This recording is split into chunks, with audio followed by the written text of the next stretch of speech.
Good morning everyone. This is video number 8, standard 10th, subject English medium. Up to now you have seen I have talked about grammar topics in 1 to 7 videos. So today in video number 8, I am going to take first number poem Dust of Snow. First of all, before I start first number poem, because up to now I have talked about grammar topics and how can be asked in the exam, and I have given you paper style even of board. So what will be asked from poems? Let me tell you first of all. So first thing will be asked from the poems, that is poem based question answer. Poem based question answer. It means stanzas will be given and downside question answer will be given. So you have to refer poem or stanza and then you need to find it out question answer from that stanza. This will be asked from 1 to 11 poems. There are 11 poems in this textbook. So that will be asked. Second, question answer will be asked. 2 marks, 3 marks, whatever. Maybe line will be given. You need to elaborate, or any question you need to explain. That will be asked. Or third, figure of speech. Figure of speech. These three things will be asked from the poems, that from 1 to 11 number poems. So figure of speech. There are 26 figure of speech, but whichever included in our syllabus 10th, that I will discuss in each poem, and differently also I will discuss. So these three things will be asked from the poem. Poem based question answer, stanza will be given and question answer will be given. Means you need to find answers, and thoroughly question answer will be asked and figure of speech will be asked. Now, figure of speech will be asked in the form of MCQ. 4 options will be given and you will be finding right answer from that 4 options. Now, let me start the title of the poem, Dust of Snow. You can see 2 words in the title, dust and snow. Both words are opposite. You see, dust. Whenever your mother or sister or anybody, or maybe if you are a girl, then you are doing dusting of your house. So you know that dust is dry, right? So the word dust is dry. Same time, snow. Snow is a word that is moist. Dust is dry. The meaning of dust is dry, and snow means moist. So you can find 2 opposite words in the title itself, that dust means dry and snow means moist. So the Dust of Snow is written by Robert Frost. Dust of Snow is written by Robert Frost.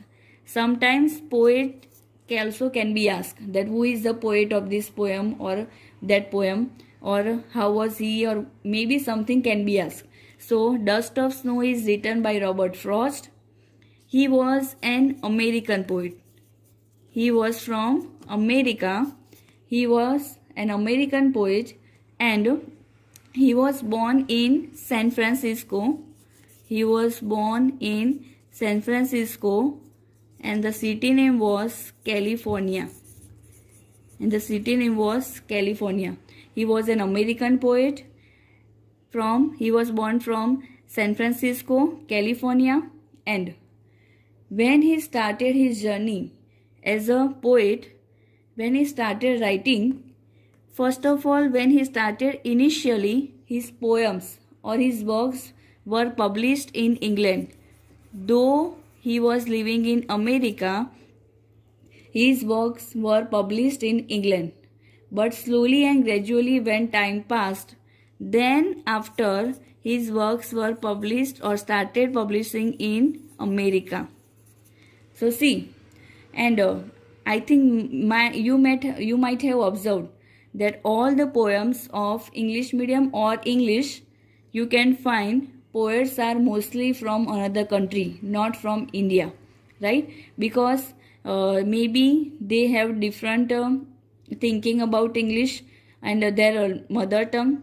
Because in America you can see they are 2 years babies or small children are speaking English that way, that we cannot speak.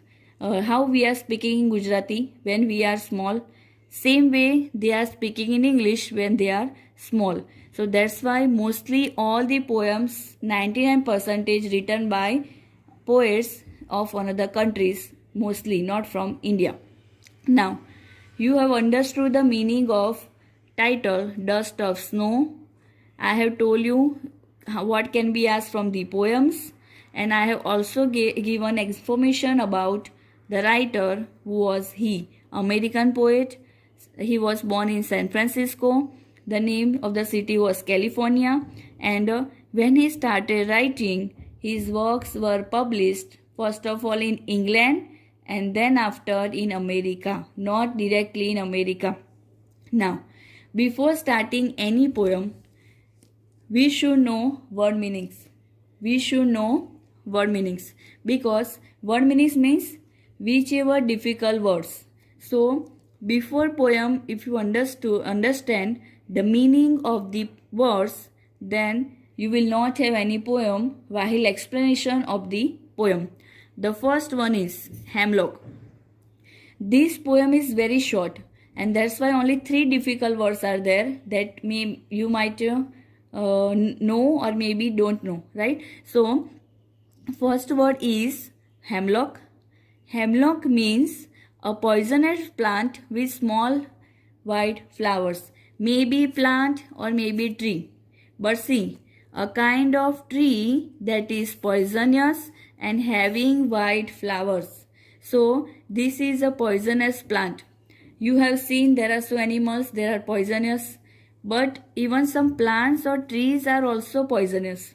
So this is one of them, hemlock tree, that is poisonous, having white flower.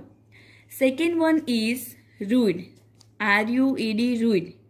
And one more thing, hemlock is a noun. See, while explanation of grammar, I told you that you should know grammar topics for speaking fluently in English, but if you know grammar properly, but if you don't know vocabularies, then it is worthless. Because you should know vocabulary as well. Because if you don't know the meaning of particular word in English, how can you converse? How can you speak? So you should know vocabulary also. You should know difficult words also to speak. So second one is rude. It is a verb. You know parts of speech, noun, verbs, adjective, adverbs, you should know. So second one is rude. It means held in regret. When you are doing something and you are feeling regret, after doing something if you feel regret, it means you are a good person. One should regret after doing something wrong, but it's better don't do wrong.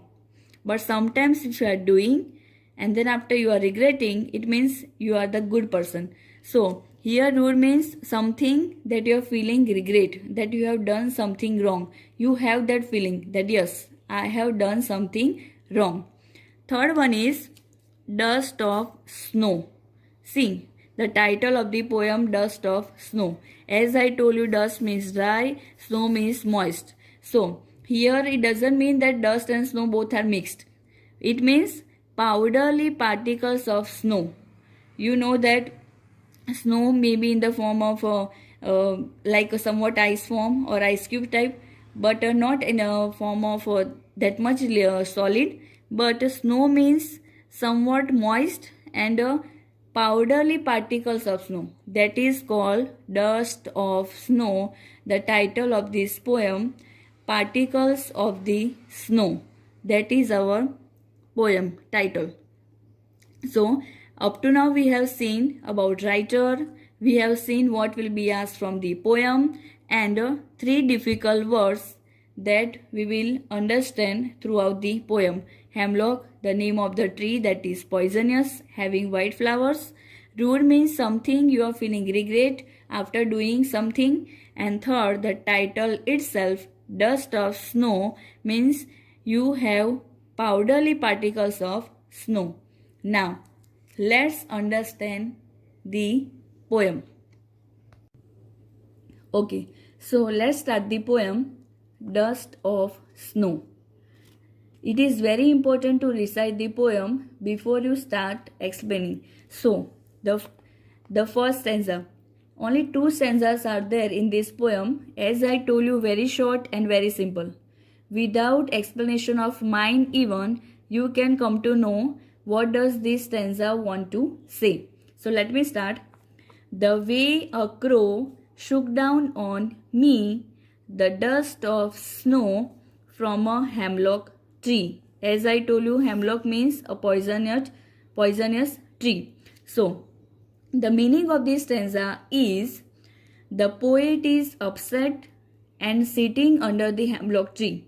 See, before sitting the hemlock tree, he was upset, and because of that, he came near the tree and he sat down under the tree. Suddenly, a crow sitting on the tree. When he went over there, a crow was sitting on the tree same time, and he shakes the tree and fine particles of snow from the tree falls on the poet. See, when the writer came over there, the crow was already there on the tree, and when he started shaking the tree, some particles of snow fell on him. But see, you know that if rainy season or if snow has fallen, then some particles will be there on the leaves, right? So when the crow started shaking the tree, some particles of snow fell down on the poet. So you know that, as I told you, he was upset, he was sad. So as soon as he saw the particles of snow, he became somewhat happy from sad. This is the first stanza. See line by line. The way a crow shook down on me. The poet was upset himself and he went near the hemlock tree. He sat under the hemlock tree and he found a crow already there on the tree, and he shook down on him some dust of snow. He shook down on him some dust of snow. It means particles of snow. So this made the poet happy from sad. So this is the first stanza. Now I have talked about figure of speech. In the first stanza, in this line you can find figure of speech, the dust and snow. This line you can find figure of speech. Out of 26 figure of speech, here is antithesis. I will explain, no problem. All the figure of speech. Antithesis. Dust of snow. This line has the figure of speech called antithesis. Antithesis means when any line will have opposite meaning or opposite word in that line. For example, as I told you, dust means dry, snow means moist. So we have two opposite words in this particular line. Antithesis means two opposite words in the same line. So if two opposite words are given in the same line, that is called antithesis. And we have two opposite words that are dust and snow. So these two opposite words are there called antithesis. See second stanza. Has given my heart a change of mood and saved some part or a day I had rued. See, in this second stanza, what the poet wants to say? That the soft and cold touch of snow changes poet's mood. See, changes poet's mood from sad to happy. He starts feeling refreshed. See, suddenly when you are sad and something happens, that you are feeling happy from sadness. So you will forget that why I was sad, you will not remember, because your mood is changed from sad to happy. And he starts feeling very refreshed in that way that he saved the rest of the day of poet from being wasted. See, here there is a positive attitude. If you feel that today I am sad, my whole day will be wasted. But if you think that whatever happened to me, that I was sad for that, let it be, that part has gone. But now whichever part is left, let me be happy for that. Let me change my mood. Let me do something that I like. If you like painting, do that. Watch TV, listen to music. Means whichever activity you like the most, traveling or whatever you like. So if you do that, you can change your mood. So here see, has given my heart a change of mood. You can see. One more thing. There are two types of happiness. Inner happiness and outside happiness. If you are saying I have so many cars, bungalows and so many things, it doesn't mean you are happy from inside. One should have happiness from inside, right? So everybody should have inner happiness.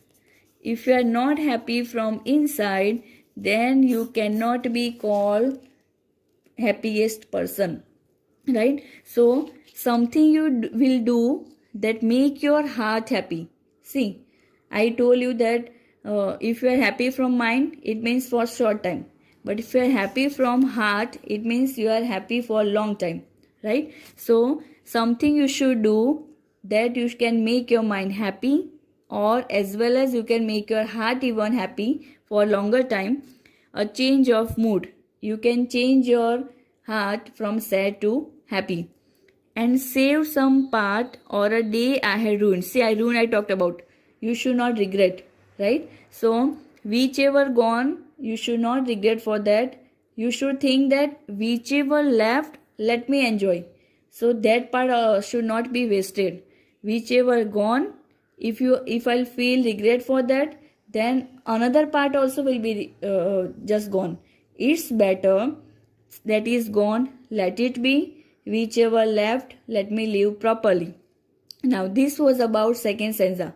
In the first stanza, I talked about he went under the hemlock tree, the crow shook on him snow particles, and in the second stanza, I talked about how he changed his mood, means how crow has changed his mood from sad to happy, and he saved the part of the day. Now see, second stanza, let me tell you, figure of speech, has given my heart. Has given my heart. This is alliteration. This figure of speech is alliteration. See, alliteration, it means, you know that there are 5 vowels in English: A, E, I, O, U. These are 5 vowels, right? So, except these 5 vowels, the rest of are consonants. So, more than 2 times or 2 times any consonant letter is repeated, it means there is a figure of speech alliteration. Here see, H, H. These 2 letters, it means one letter, 2 times repeated, H, H, in the same line, right? So that is called alliteration. See, if you find any consonant letter or sound 2 times or more than 2 times in the same line, that is called alliteration. Now, we have one more example of alliteration in this second stanza, that is, and saved some part. See, here also the figure of speech alliteration. Here see, which word or which consonant letter is repeated? S. See, these two, or means this S is repeated twice in this line and saved some part, means S is also consonant, H is also consonant, right? So this is alliteration. I hope today I have talked about 2 figure of speech you have understood. First one is antithesis, having 2 opposite word in the same line, and alliteration means having any consonant letter twice or more than twice, that is called alliteration. And this poem is very easy. and very simple about the poet that he has made himself from sad to happy. Though crow shook particles on him, but it was in his hand that should I change my mood or not, right? So let me talk about now the message of the poem. See, in every poem, or whether it's chapter, poetry or poem, you can find that there will be message of the poem. Here see, let me talk about irony of this poem. Black crow, black crow. This is irony. Generally, have you seen that whenever people are talking about crow, they are saying that death or fear. Generally, crow is a symbol of death or fear because black color. And this is the irony of this poem. But here in this poem, crow makes the poet happy. But what is the irony of black crow? Whenever you see black crow nearer home, some people are saying that if crow will speak, then guest will come, or some are saying that one is going to die. So these are superstitions, because any animals or any human beings cannot be like that. So here black crow, though irony, makes the poet happy from sad, though it is a symbol of death and fear. Now one more thing. See, if crow does not shake the particles on him, then how can he be happy, right? So the message of the poem is, it is in your hand how to be happy. Don't depend on anyone, then one will make me happy, or one will give me anything, then I can be happy, right? Let me give you live example of your exam. If you are getting less marks, then don't be sad. It means you should have positive attitude. Because it is said that practice makes the man perfect, right? So but one of my college professor was saying practice makes not only man, even woman perfect, right? Just joking. So if you practice again and again, definitely you will achieve, you will not lose anything. You have seen the movie Three Idiots. Most of you have seen that movie, right? Three Idiots. Have you seen in that one popular dialogue that all is well, right? That is called positive attitude. In this poem also, you should have positive attitude. It means, it doesn't mean that you will say that in exam I will not read anything, I will speak all is well. The meaning is not that. If you will have positive attitude, you will achieve for sure. This is human psychology. If you feel I will be fail, I am going to get less marks, I have not read that much, then definitely you will lose. So what is the main motto? Positive attitude. That is human psychology, and you will achieve for sure. So in this poem I have talked about positivity.